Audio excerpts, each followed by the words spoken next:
할렐루야. 한 사람씩 내 집을 아니오는 없고, 오늘 주의 은혜가 여러분 가정에 함께하기를 축원합니다. 화목한 가정 되시기를 축복합니다. 여러분 마음속의 황사가 다 사라지기를 축원합니다. 요새 며칠 동안 저 중국에서 날라온 이 황토바람 황사 때문에 숨을 못 쉬겠고 활동도 못 하겠고 온 도시가 푸해가지고 도무지 바깥 활동도 못 하게 만들었어요. 잠깐 차를 세워놓으니까 뭐 황토가 막 빨갛게 앉아가지고 얼마나 심한지. 근데 오늘은 바깥에 보니까 아주 화창해요. 예배 마치고 그냥 이렇게 산책들도 하시고 그렇다고 멀리 가지 말고 가까이 가야 저녁 예배 올 거 아니겠냔 말이죠. 근데 너무너무 맑은 날, 자, 황사가 거치니까 이렇게 화창한 날 된 것처럼 우리가 영적으로 여러분의 심령 속에 이 황사와 같은 뿌연 것들 오염되어 있으면 하나님도 안 보이고 마음도 우중충하고 신앙생활도 영적으로 답답하고 이렇게 돼요.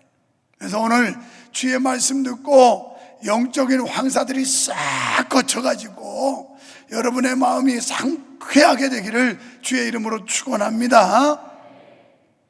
근데 이 아멘이 너무 시원찮아요. 주의 이름으로 축복합니다. 아무리 입을 막았지만 그래도 여럿이 합창을 하면 세게 나온다고요. 여러분, 오늘 교회력으로는 어버이 주일, 어제는 어버이날.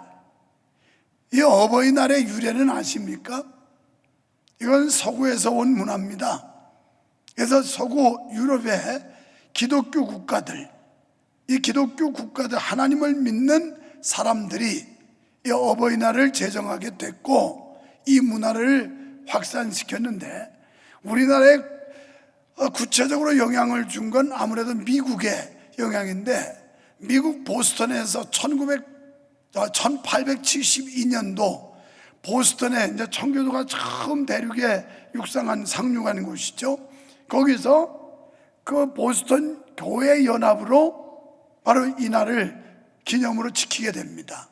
그러자 이 필라델피아까지 확산이 되고, 그러다 우리나라는 언제 제정이 되냐면 1956년, 내가 이 땅에 태어나기도 전에, 한 해 전에, 그때 어머니 날이라고 제정이 돼요.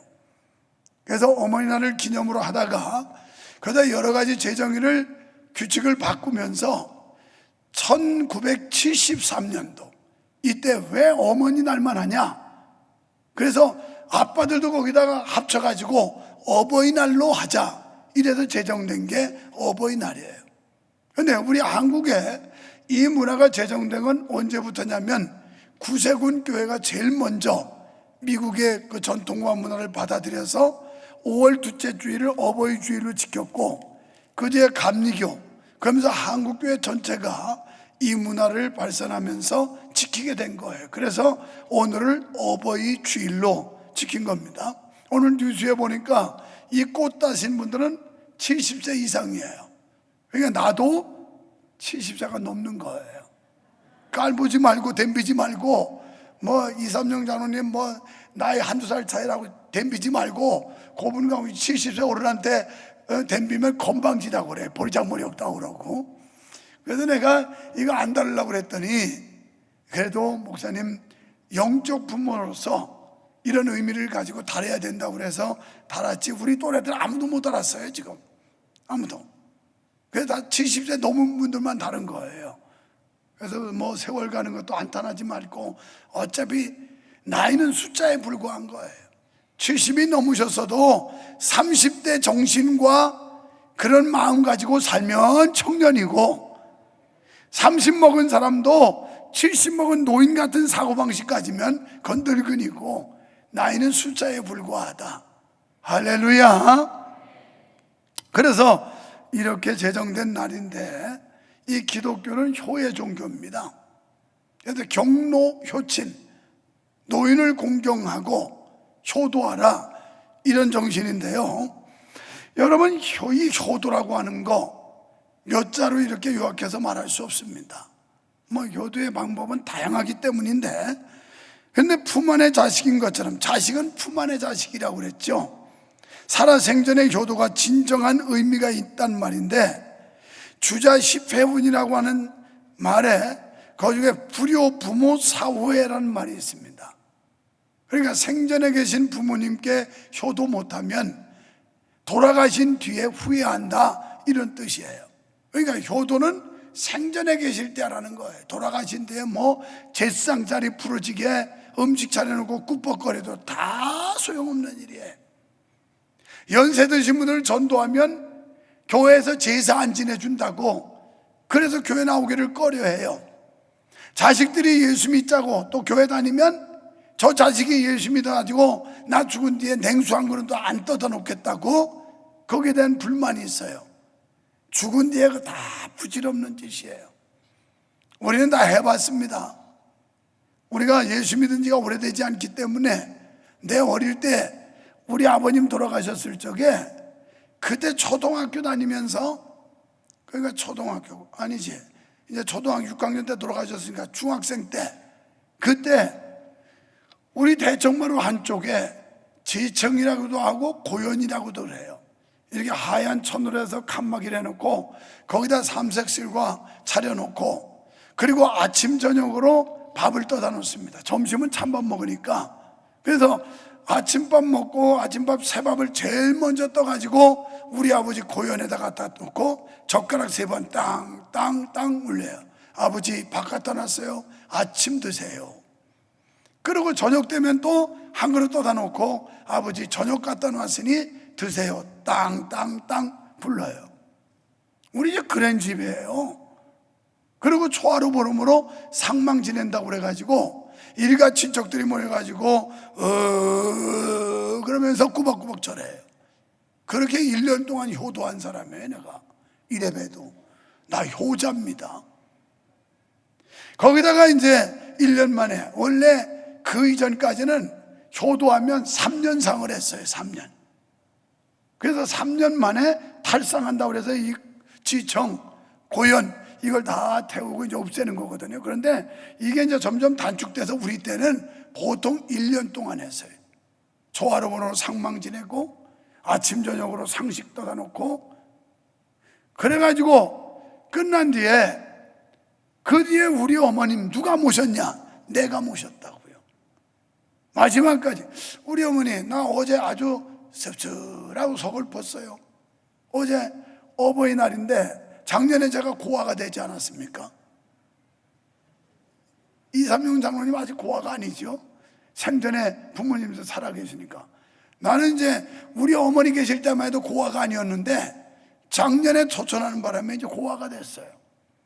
그래서 어버이날이라고 그래도 좀 새롭게 부모님한테 뭐가 표시를 했었는데 어제는 할 기회가 없는 거예요. 괜히 마음이 서글프더라고요. 그렇다고 뭐 효도를 잘한 것도 아니에요.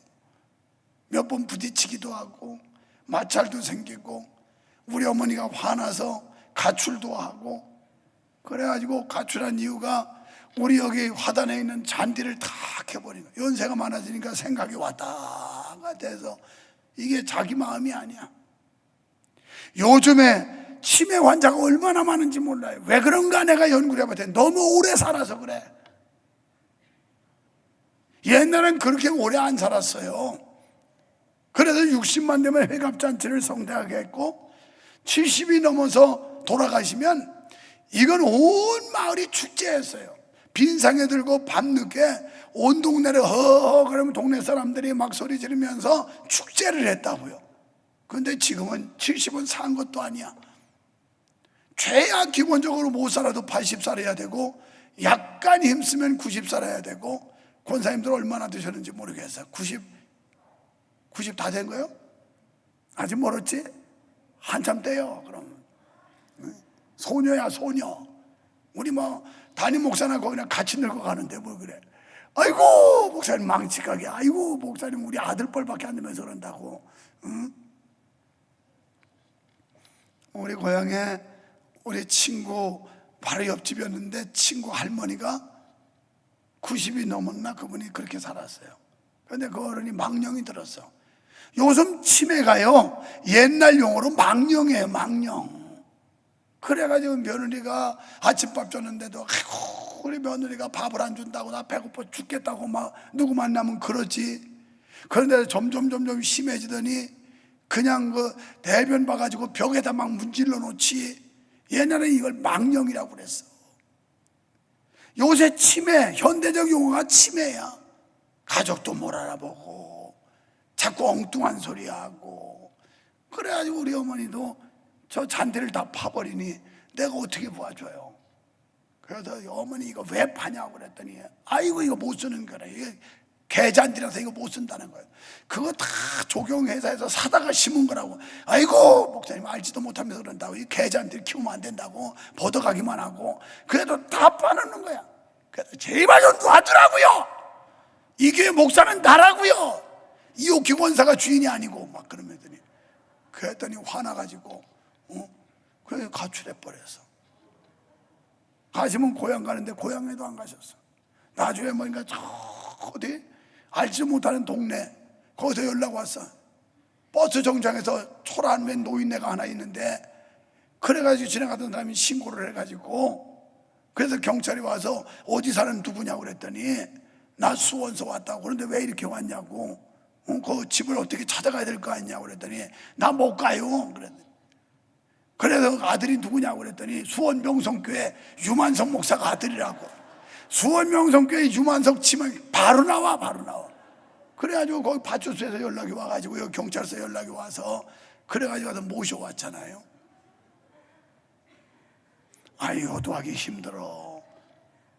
그래가지고 뭐 그냥 노년에는 이제 또 치매가 와가지고 자식도 못 알아보고. 요즘 장수하는 시대다 보니까 왜 이렇게 치매 환자가 많아서 요양원이 그냥 여기저기 사방에 생겨야 되나 했더니 오래 사시니까 그래. 우리 권사님들은 90, 100살 사셔도 절대 치매가 오지 않기를 주의 이름으로 축원합니다. 치매 오면 보내야 돼. 그러니까 열심히 와서 예배하고 기도하고 하나님 말씀 듣고 내일을 자꾸 운동시켜서 그래서 건강하셔야지. 치매 오면 별 수 없어. 또 보내야 돼. 감당이 안 돼. 치매 우리 어머니도 모셔보려니까 이거 밤을 꼬박 세워야 되고 도저히 감당이 안 돼서 그냥 요양원으로 보셔. 거기서 더 잘 모시니까 자식보다. 이게 인생이에요. 결국 부모님들은 떠날 날이 와요. 90세를 살던 100세를 살던 언젠가는 떠납니다. 여러분, 부모님은 기다려주지 않아요. 살아생전 잘 모셔야 그것이 효도이지 사후에 아무리 진수성산 차려놓고 꼬박거려도 그건 불효예요. 생전에 계실 때 용돈이라도 드리고, 생전에 계실 때 고깃근이라도 사다 드리고, 생전에 계실 때 마음 편하게 해드리고, 그게 효도인 줄 믿습니다. 부모 없이 태어난 자식이 있나요? 하늘 같은 부모님의 은혜 언제 어느 때고 잊지 마시기를 바랍니다. 여러분, 부모 공경 잘하면 축복해 준대요. 이게 성경의 약속이에요. 에베소 6장 1절에 내 부모를 주 안에서 공경하라. 최고의 효도는 음식을 가지고 마음 편하게 해드리는 것도 효도지만 그보다 더 큰 효도가 있다면 그 영혼을 구원받게 해야 돼요. 예수 믿고 90년 사는 인생이 아니라 영원한 세계, 영원한 천국, 거기 들어가시게 해야 돼요. 거기. 아직도 구원받지 못한 부모님들, 주님의 선택받아 구원받게 되는 은혜가 있기를 축원합니다. 신명기 5장 16절에 너희는 너희 하나님 여호와의 명한 대로 내 부모를 공경하라. 그리하면 내가 생명이 길고 복을 누리리라 그랬어요. 나는 아무래도 오래 살 것 같아요. 잘못했지만 그래도 마지막까지 우리 어머님께 효도한다고 모셨으니까 오래 살 것 같아요. 지금 뭐 소망으로는 그냥 더도 덜도 말고 한 90살 정도 살아볼까 하는데 요새 조금 이게 짧을까 싶은 생각이 들어요. 그래서 주님 앞에 한 5년 좀 이렇게 좀 올리면 어떻겠냐고 요새 생각이 좀 왔다 갔다 해요. 여러분 90년도 사실 장수하는 거예요. 90년 못 사고 사는 사람이 훨씬 많아요. 훨씬 많아. 그런데 하나님께서 길게 살리라, 생명을 길게 해주는 장수의 복을 준대요. 에베소 6장 1절부터 그 쭉 읽어보시면 장수와 평강의 복을 주신다. 3절에 이렇게 말씀했어요. 출애굽기 20장 10절에 10계명 가운데 1계명부터 4계명까지는 하나님을 경외하라고 그랬고, 그리고 제5계명에서 첫 번째 인간관계에서 맺어질 게 부모 공경하라고 그랬어요. 이게 첫 번째 계명이에요. 여러분, 부모와 자녀 관계 하나님이 맺어주신 줄 믿습니다. 이거 우연히 맺어진 관계가 아니에요. 우리 다 좋은 부모 밑에 태어나고 싶었어요. 돈 많고 부유하고 또 지체가 높은 이런 가정에 태어나고 싶었다고요. 나도 농부의 아들로 태어나고 싶지 않았어요. 머슴의 아들로 태어나고 싶지 않았어요. 고아의 아들로 태어나고 싶지 않았어요. 우리 아버지 고아였어요. 그래도 옛날에 고아가 뭐 할 게 뭐예요? 남의 집 머슴살이 할 거밖에. 머슴의 아들이라고요. 머슴살이에서 전담 만들고, 그리고 농부의 아들이에요. 난들 그런 데 태어나고 싶겠어요? 그런데 태어나 보니까 그런 부모야. 태어나고 보니까. 부모된 여러분도 지금 여러분이 받은 그 자식, 이런 자식보다 더 훌륭한 자식을 낳고 싶었을 거예요. 그런데 낳고 보니까 지금 그 자식이야. 이건 하나님께서 맺어줬다는 거예요. 하나님께서. 부모와 자식 관계도 하나님이 맺어준 인연이에요. 내 마음대로 된 게 아니에요. 태어나고 보니까 그 가정, 낳고 보니까 그 자식이야. 그 자식. 그래서 이 가정은 누가 주느냐? 하나님이 주신 거예요. 하나님이 주신 이 아름다운 가정 잘 지키시기를 주님의 이름으로 축원합니다. 저는 오늘 어버이 주일을 기해서 부모 공경에 대한 말씀은 이 정도에 끝내고, 결혼이 무엇이냐, 부부는 어떻게 살아야 되는가. 우리가 부모 공경 잘하고 부모는 자식 훈육 잘하고 이래서 건강한 가정을 이루어야 되는데, 그 중에 중요한 역할이 부부관계, 결혼, 건강한 가정을 이루는데 아주 주춧돌 같은 역할이 부부간의 관계란 말이죠. 여러분, 인간 최초의 가정이 어느 가정이냐? 아담과 하와의 가정이에요. 그리고 누가 제일 최초로 추리했느냐? 하나님이 아담과 하와 세워놓고 추리하셨어요. 어디서? 요즘처럼 뭐 삐까번쩍한 화려한 예식장이 아니고 에덴 동산에서, 자연미가 넘치는 그곳에서 아담과 하와를 딱 세워놓고 주례를 하는데, 최초의 주례사가 생육하고 번성하여 땅에 충만할지어다, 이게 주례사예요.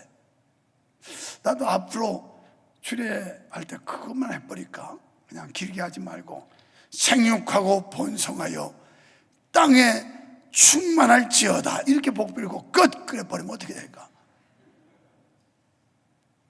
그럼 너무 성의 없다고 그러겠지. 그래도 몇 마디 덧붙여야지. 너무 그 정도 해놓으면 목사님 주례 부탁했더니 뭐 성의 없이 이러냐고. 근데 뭐 짧게 할수록 좋아하더라고요. 자, 결혼은 하나님이 제정하셨다는 거예요. 사람의 편의에 의해서, 필요에 의해서가 아니라 하나님께서 결혼을 제정하신, 하나님이 세우셨어요. 우리가 서로 부부의 대의를 맺고 사는 것도 하나님의 예정과 섭리 속에 맺어진 줄로 믿습니다. 여기 송경영 집사님 부부가 앞에 앉았는데 어떻게 만났는지 난 확인한 바가 없어요. 하여튼 지나가다 스쳤든지 밥 먹으러 갔다 만났든지 아니면 소개팅으로 만났든지 아니면 대학 커플이든지 그거 상관없어요. 그러나 하나님이 만나게 해주셨고 하나님이 맺어주신 줄로 믿습니다. 하나님이 맺어준 거예요. 둘이 다 아멘 했죠? 나도 저 서성자라는 여자랑 결혼한다는 걸 상상을 못했어요. 진짜예요. 뭐 우리가 무슨 뭐 학창시절에 아는 사이라고 사귀어보자 뭐 이런 적도 없었고요. 우리는 각자 결혼관이 달랐어요. 그래서 다른 여자하고 데이트도 해보고 뭐 해봤어요. 근데 결국은 저 여자 만나서, 저 여자도 누가 중매해가지고 선도 보고 스펙이 괜찮은 남자도 만나보고 뭐 생긴 건 나하고 되는지는 모르겠어요. 그건 들어본 바가 없으니까. 근데 이따가 한번 물어볼게요. 그저 인천에서 남자 만난 남자 어떻게 인상이 어땠냐고, 인하대학 나오고 공과대학 나와서 회사 과장이라던 그 남자 어땠냐고 한번 좀 물어볼게요. 한 번도 물어본 적이 없거든요. 또 물어봐서 뭐 하겠어. 우리가 이 결혼, 남자와 여자와 만난다는 게 이게 우연히가 아니라 하나님께서 맺어준, 하나님께서 짝지어 주신 거. 그래서 하나님이 짝지어 준 것을 사람이 나누지 말라 이렇게 말씀하고 있어요. 그래서 이런 부부를 우리는 천생연분이라고 그래요.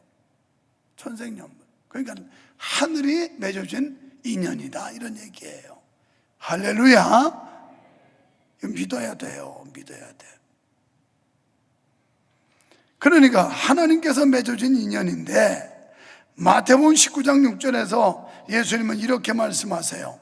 이러한 즉 이제 둘이 아니요 한 몸이니 그러므로 하나님이 짝지어 주신 것을 사람이 나누지 못할지니라. 하나님이 짝지어 줬대요. 뭐 연애할 때 눈에 콩깍지가 꼈든지 팔깍지가 꼈든지 그거 상관없어요. 하여튼 콩깍지가 끼게 해서라도 만나게 했다고요. 표정들이 상당히 못마땅한 표정이에요. 자, 그러면서 마가복음 10장 9절에 하나님이 짝지어 주신 것을 사람이 나누지 못할지니라 그랬어요. 어제 뉴스 들어보니까 황혼 이혼이 뭐 급격하게 늘어나고 있대요. 그래서 70, 80대에 이혼하고 황혼 이혼이 늘어나는 바람에 또 황혼 재혼도 그렇게 많아진대요. 이게 지금 세상이 돌아가는 추세예요. 그래서 왜 그러냐고 그랬더니 인터뷰하는데, 그동안 뭐 의견이 일치하지 않고 삶의 방식이 틀리고 그래도 억지로 살았는데 이제 다시 다 키웠고 지금 부담 없으니까 이제 갈라졌대요. 그래서 재혼은 왜 하냐니까 이제 새로운 사람 만나서 뭔가 좀 맘맞는 사람하고 남은 여생을 행복하게 살고 싶어서 그래서 깨뜨렸고 다시 만났대. 어떻게 여기도 그런 거 은근히 마음속에 또 이렇게 꿈꾸고 있는 사람이 있을지 모르겠어요. 뭐 안 믿는 사람 무슨 짓을 못하겠어. 내가 가만히 그 뉴스 보면서 나도 얼마나 살았나 했더니 38년째 살더라고. 오래 살았어. 질릴 정도 살았어. 그치?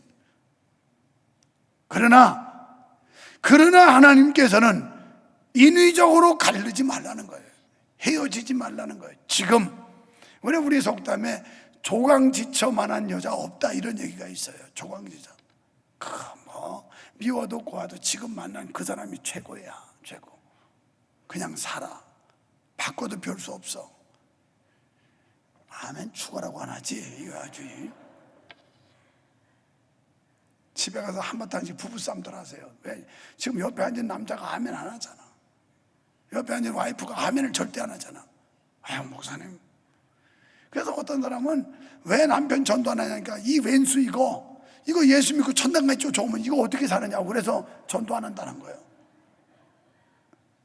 왜 부인을 전도 안 하냐니까 이 악처 아이고 지금도 이거 몇십 년 사는 거 지겨운데 이거 천당까지 데리고 가면 어떡하냐고.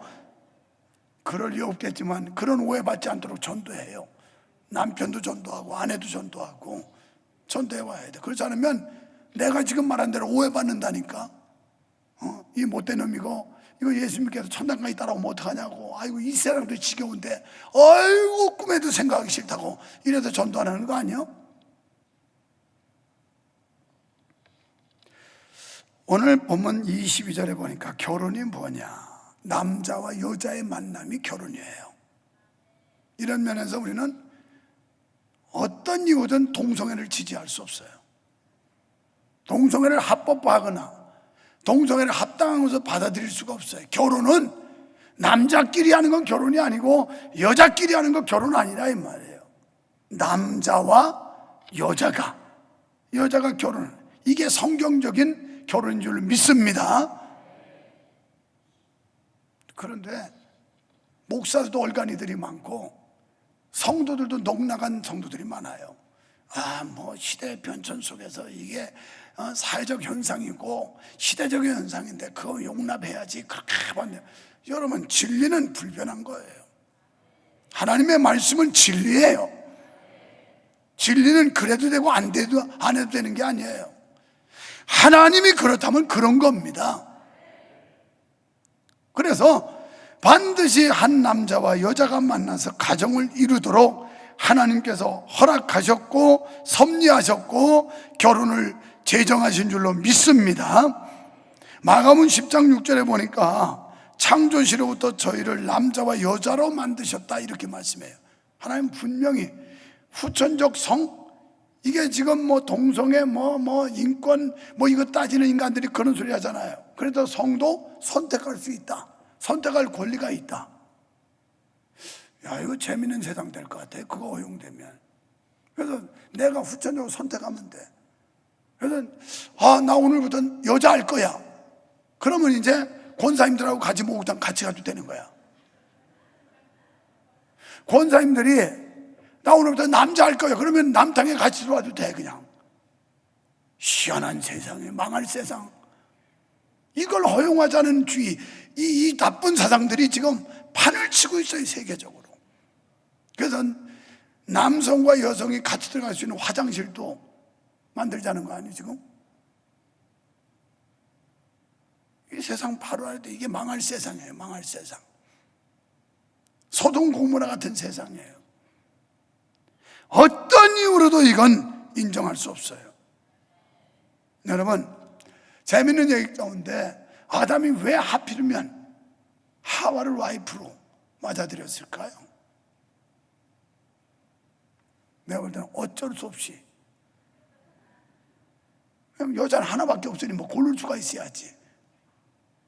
하나님께서 아담을 잠재워 놓고 그 갈비를 뽑아서 하나 만들어 놨는데 그게 여자 유일하게 하나밖에 없는데 무엇을 골라요? 여러분이 그동안 골랐잖아요. 결혼하기 전에 이 사람 저 사람 데이트도 해보고 다 골랐는데 그 중에 제일 낫다고 고른 게 지금 그 남편 아내 아니야? 이제 죽어도 같이 살아야 되는 거야. 자기가 선택을 거기서, 아담은 선택권도 없었어요. 그냥 여자 하나만 만들어줘가지고 싫으나 좋으나 받아들였어요.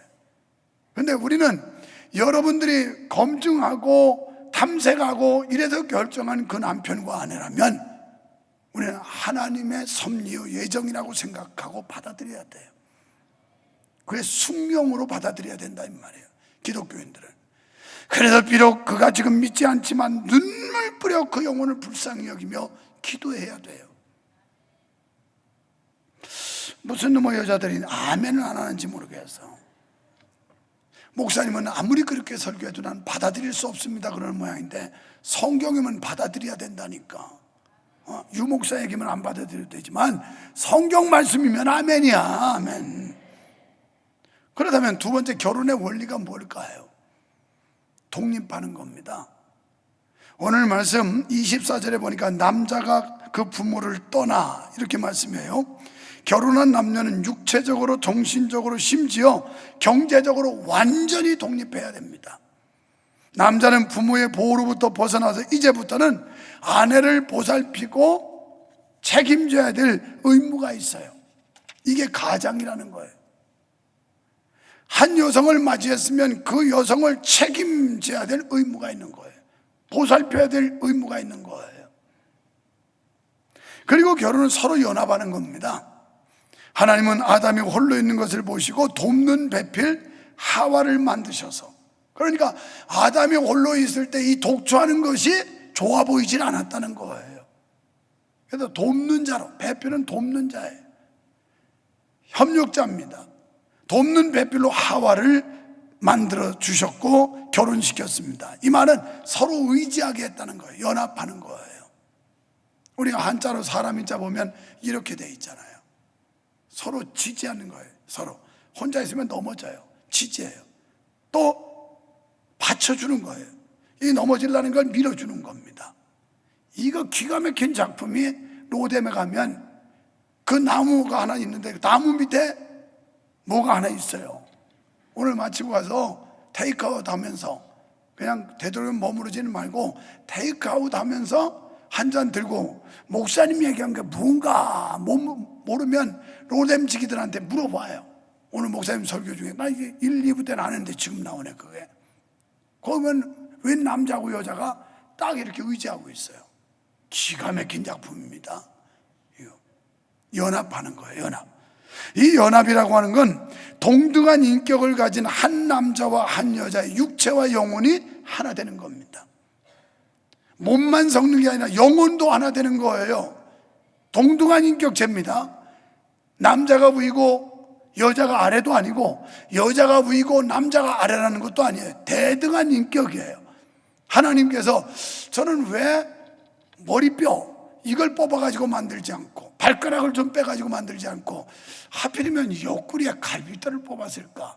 아, 여기가 중앙이 아닐까? 머리부터 발끝까지. 이건 성경이 아니고 내 나름대로 한번 생각해 보는 거예요. 어쨌든 인격체는 하나님께서 동등한 인격체로 만드신 거예요. 그래서 서로 존중하고 인정하는 그런 관계가 돼야 되는데 이 두 인격체가 가정이라는 하나의 공동체를 이루어서 서로 사랑하는 게 결혼입니다. 교차 사랑입니다. 남편이 아내를 사랑해주고 아내가 남편을 사랑하고. 그래서 제가 새롭게 결혼하는 부부에게 꼭 말하는 게 존경과 애정의 두 기둥을 세워가라. 존경, 사랑할 때 존경할 수 있어요. 애정, 사랑하는 사람에게 자기 관심을 주는 거죠. 이 두 기둥을 든든히 세워가면 행복한 가정을 이룰 수 있다라고 제가 결혼 주례사 중에 빼지 않고 하는 얘기입니다. 마찬가지로 두 인격체가 가정이라고 하는 어떤 테두리, 이 범주에서 하나의 공동체를 이루어서 서로 사랑하는 것이 가정이에요. 이게 부부입니다. 이 결혼은 사람이 나누지 못합니다. 고라고 하는 사람은 이런 얘기를 했어요. 부부란 반신이 되는 것이 아니라 하나의 전체가 되는 것이다 라고 했습니다. 제 아내가 툭 하면 제가 어떤 조커를 주면 저한테 하는 얘기가 여보, 당신 아무리 잘난 것 같아도 내가 없으면 당신은 반쪽밖에 안 된다고. 그러면서 억지를 써요. 그래서 자기가 있어야 온전히 이루어진다는 거예요. 고우가 말했어요. 부부란 반신이 되는 것이 하나가, 이게 온전하지 못한 사람들이 연합해서 하나를 이루는 겁니다. 그리고 온전을 향해서 노력하고 협력하고 도우면서 사는 게 부부고 가정이에요. 고린도전서 11장 8절에 남자가 여자에게서 난 것이 아니요 여자가 남자에게서 났으며 11장 9절에서 또 남자가 여자를 위하여 지음을 받지 아니하고 여자가 남자를 위하여 지음 받았나니 11절에 가면 주 안에는 남자 없이 여자만 있지 않고 여자 없이 남자만 있지 아니하니라. 12절에 여자가 남자에게서 난 것 같이 남자도 여자로 말미암아 났으나 모든 것이 하나님에게서 났느니라. 남자나 여자나 하나님이 보내셨다는 거예요. 그래서 대등한 인격체라는 겁니다. 마가복음 10장 8절에 그 둘이 한 몸이 될지니라. 이러한즉 이제 둘이 아니요 한 몸이니. 자, 부부는 하나가 되든 부부 일심, 부부 동체 이런 말을 쓰지 않습니까? 그러니까 육체적인 하나뿐이 아니라 마음도 하나로 합쳐져야 된다는 거예요. 그런데 우리가 성공적인 결혼을 하려면 이 성공적인 결혼을 유지시키려면 어떻게 해야 되느냐? 매일같이 개축해야 되는 건물과 같다는 걸 생각해야 돼요. 건물이 오래되면 개축을 한다고 그러죠. 개축. 고치는 걸 옛날에는 개축한다고 그랬어요. 벽도 물고 다시 쌓고 저 뭐 이 집을 개축했다. 이게 현대적 용어는 리모델링 하는 거예요. 리모델링. 자, 우리 지금 38년째 살면 얼마나 새는 데도 많고 바람 들어오는 데도 많고 약점이 얼마나 많겠어요. 허름한 게 얼마나 많겠어요. 불안전한 것들이 얼마나 삐딱하고 불안해. 이걸 개축, 리모델링을 해야 된다는 거예요. 우리가 끊임없이 개축하는 정신, 리모델링하는 정신을 갖지 않으면 행복한 결혼 생활을 유지할 수가 없게 되는 거예요.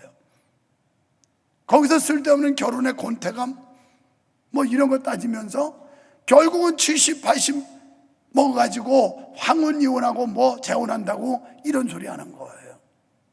그래서 끊임없이 리모델링 하라. 이 말은 남편이나 아내나 끊임없이 발전하고 성장하도록 노력해야 된다는 거예요. 서로. 그래서 성장하는 모습을 상대에게 보여줄 수 있어야 돼요. 특히 여성들 새로운 이미지 변신을 위해서 노력하셔야 돼요. 이미지 변신. 그래서 어떤 데는 머리를 길게도 긴 머리 소녀처럼 해보고, 어떤 데는 아이돌처럼 카트를 해가지고 한 번 더 보이고, 자기 이미지에 대해서 새로운. 여러분, 날마다 먹던 밥 질리니까 외식하잖아요. 날마다 보던 거 질리니까 버리잖아요. 오늘 우리 인생을 같이 해로하면서 30년, 40년, 50년, 60년 살아보자고요. 그러면 치료할 수도 있잖아요. 질릴 수 있잖아요. 그러려면 우리 여성들 입장에서 끊임없이 변신을 시도해야 돼요. 그래야 그 늑대 같은 남자가 한눈을 안 팔아요. 어머, 이 또 새로워졌네. 아우, 신선하네. 이걸 보여야 돼. 김진아 권사님도 보니까 전에는 긴 머리 소녀였는데 지금은 또 커트를 또 해봤어요. 어떤 데는 또 숏커트도 해봐 한번 이렇게. 그냥 그래가지고. 그래서 내 얼굴형에 어떤 헤어스타일이 가장 아주 준수하고 고상하고 아름답게 보이는지 한번 시도해보는 거예요. 근데 그렇게 하려면 남자들이 좀 뒷받침을 잘 해줘야지. 그러면 입으로만 되나? 가위 가지고 머리만 자른다고 되겠냐고. 그래서 옛날 속담에 집하고 여자는 가꾸기 나름이라고 그랬어요. 집도요, 이렇게 신방 다니다 보면 이 사람들이 리모델링 해가지고 잘 꾸며는지 보면 같은 평수인데도 느낌이 달라요. 분위기가 다르고. 여러분, 여성도 마찬가지 가꾸기 나름이에요. 잘 가꾸면 같은 인물인데도 작품이 달라. 칠을 어떻게 하냐에 따라 틀리고, 여기다가 뭐 어떤 데는 웨이브도 줘보고, 어떤 데는 또 뭐 아마도 해보고, 어떤 데는 스트레이트도 해보고, 막 이런 거 조금만 노력하면. 우리 집 사람도 보면 새벽마다 그거 무언지 이거 똘똘 마는 거 그냥 이거 가지고 그냥 마느라고 바빠요. 여기다 잔뜩 말아놓고. 왜냐면 이게 머리가 힘이 없어서 쳐져 푹 꺼지면 보기 흉하거든. 그러니까 여기다가 막 띄우느라고 막 말아. 그거 하는 시간이 한참 걸려. 해야 돼요. 해야 돼. 서로 노력해야 된다는 거예요. 리모델링 해야 된다니까요.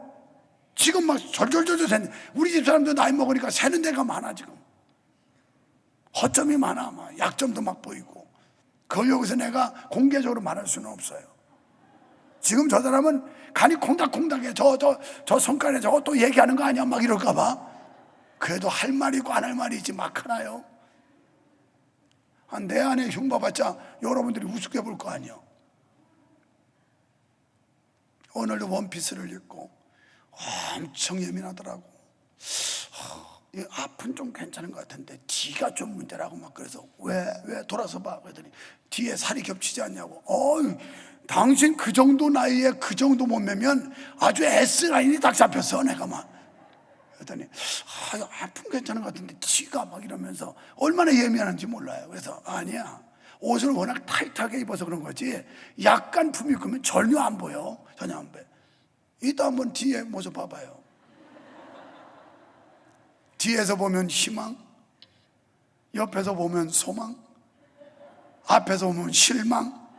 이러면 안 됩니다. 이러면 안 돼요. 그래서 우리가 성공적인 결혼을 위해서는 매일같이 개축해야 하는 건축물과 같다. 리모델링 하자는 거예요. 이런 기회를 통해서 우리가 이미지 변신을 하고 리모델링을 해서 새로운 신선함을 주라는 거예요. 적어도 남자도 마찬가지예요. 남자도. 그래서 그 매력을 보이라는 거죠. 부부간에 노력해야 될 일들이에요. 그리고 결혼은 서로 순결을 지키는 겁니다. 결혼관계는 사람이 기초가 되어 순결하고 아름다운 관계를 형성하는데, 결혼관계는 서로의 모든 것을 다 드러내놓고도 부끄럽지 않아야 돼요. 오늘 말씀에 아담과 하와가 에덴 동산에서 완전 나체로 다니는 거예요. 벌거벗었으나 부끄럽지 않았다. 이 말은 투명한 사이가 돼야 돼요. 투명한. 그러니까 무언가 흑막이 없어야 되고 여기에 숨김이 없어야 되고 투명한 부부관계가 있어야지, 무언가 하나 엉큼하게 숨겨놓은 거, 이거 되면 불행해지는 거예요. 결혼은 금이 가기 시작해요. 또 결혼에는 절대적인 이해와 관용이 꼭 필요한 것입니다. 이것은 사랑이에요. 이해하려면 사랑이 있어야 되죠. 관용, 사랑이죠. 우리가 나이가 먹어가고 세월이 갈수록 사랑의 안목을 가져야 돼요. 사랑의 안약을 넣어야 돼요. 그래서 사랑의 눈으로 보면 다 아름다워져요. 사랑하는 마음으로 보면 다 은혜스럽게 보여요. 그런데 미움의 시선과 미움의 마음을 가지면 다 꼴물견이야. 아주 야속하고 볼썽사납고 이렇게 보여요.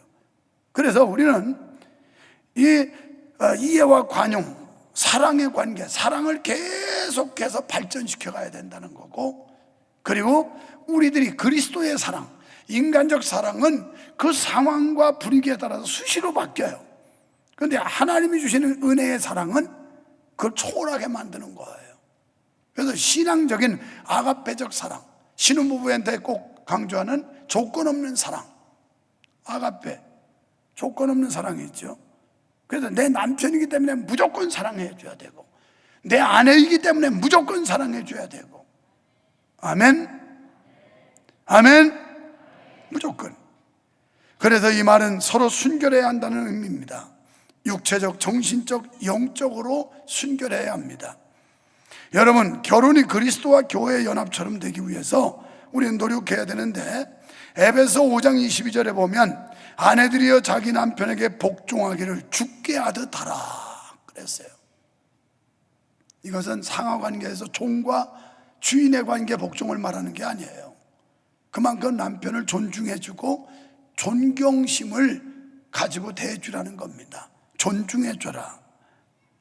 25절에 가면 남편들아 아내 사랑하기를 그리스도께서 교회를 사랑하심 같이 하라 그래서 자기 아내를 우리 주님이 교회 사랑하시는 것처럼 사랑해 주라는 거예요. 또 28절에 가면 남편들도 자기 아내 사랑하기를 제 몸같이 할지니 아내를 사랑하는 자가 자기를 사랑함과 같다 그랬어요. 아내를 사랑해 주는 게 곧 자기 사랑하는 거예요. 그러니까 우리 아내가 돋보이면 자기도 덩달아 높아지는 거 아니에요? 아내가 치레하면 자기도 쪽팔리는 거 아니에요? 어차피 부부 같이 사는데. 그래서 그만큼 아내를 사랑하면 자기를 사랑하는 것과 같다는 겁니다.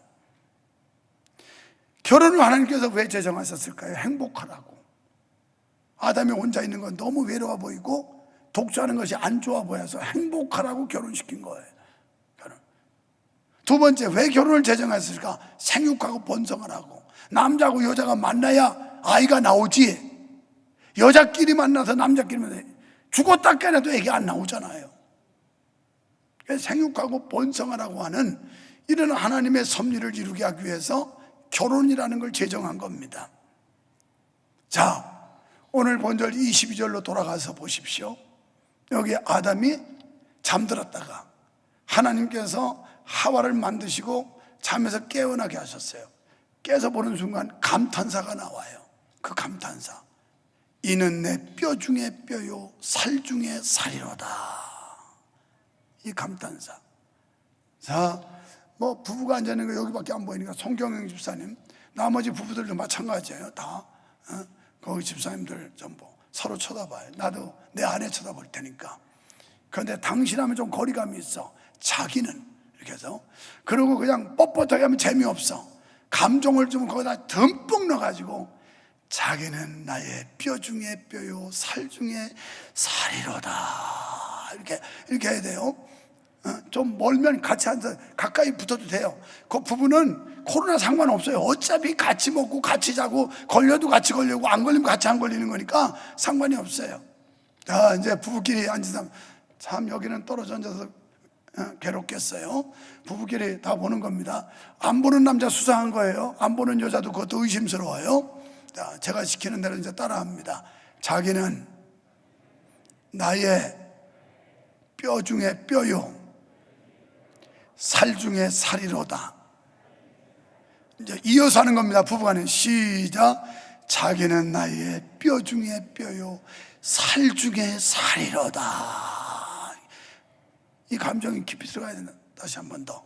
부부들. 그리고 그냥 이렇게 떨어져 있어 유집사님 저 중간에 있고 여기 와이프는 헌금을 한다고 앉았는데 그냥 여기다 대고 한다고 생각하면 돼요. 집에 있는 놈, 지금 교회도 안 나온 놈 있잖아요. 그냥 거기다 대고 한다고 생각하면 돼요. 그냥. 그래요. 다시 시작. 당신은 나의 뼈 중에 뼈요 살 중에 살이로다. 아멘.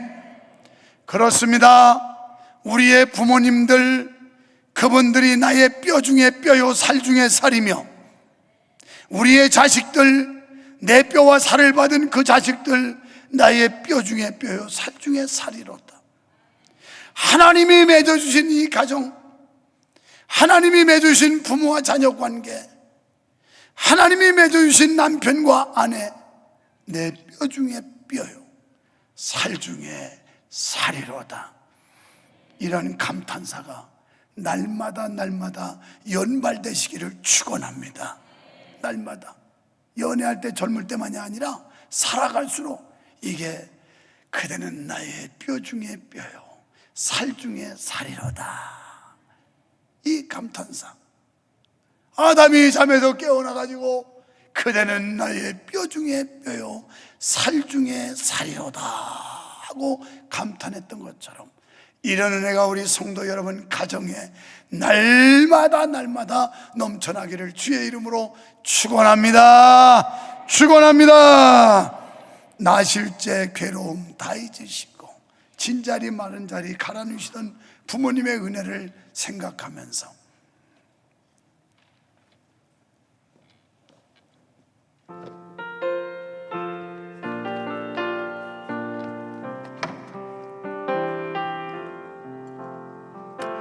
나실제 괴로움 다 잊으시고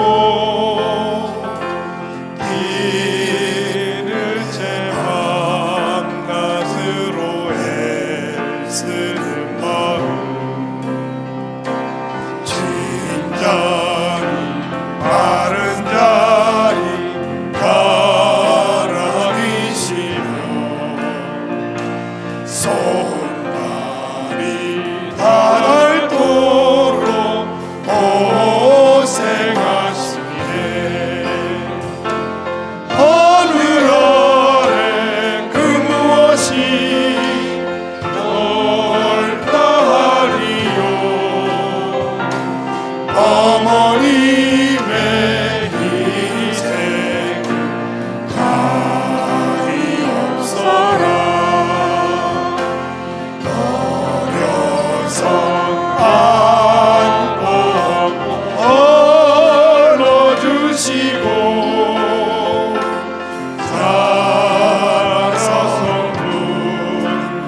아담이 깨어나서